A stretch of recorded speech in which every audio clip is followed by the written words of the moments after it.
And now for news around the East African region.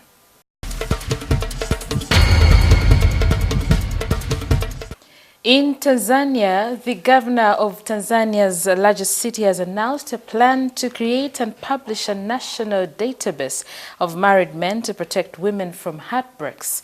Dar es Salaam Regional Commissioner Paul Makonda said he has received a lot of complaints from women who were abandoned by their lovers after marriage proposal, and that the planned database will help combat infidelity. In South Sudan, President Salva Kiir and the British Foreign Office Minister for Africa, Andrew Stevenson, met to discuss the implementation of the 2018 peace accord.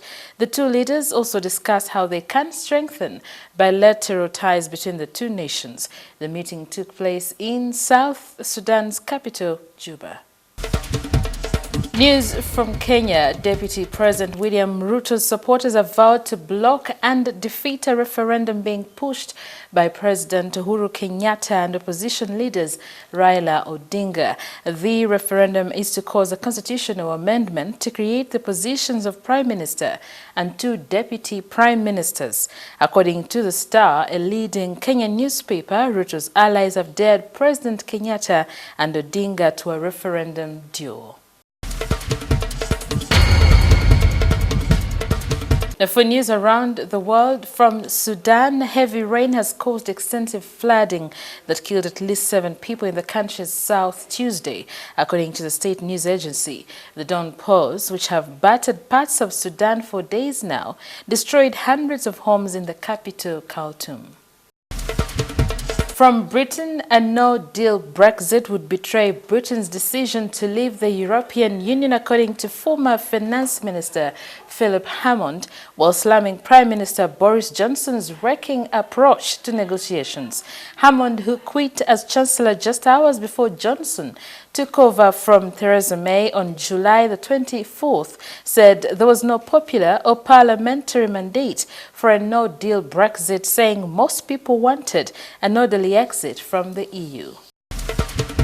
The news coming in from India, a fresh flood alert has been issued for parts of the southern state of Kerala as the nationwide death toll from the annual monsoon deluge rose to at least 244 meters.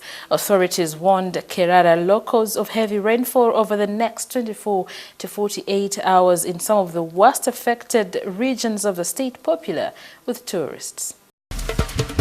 The news from Greece. Firefighters on the Greek island of Evia were this morning still battling to contain fire that has caused massive damage to a pristine mountain wildlife habitat after threatening 4 communities. The fire that broke out in the early hours of Tuesday on Greece's second largest island prompted the evacuation of the villages of Konto Despoti, Makrimari, Stavros and Platana and threatened the town of Pachana during the night.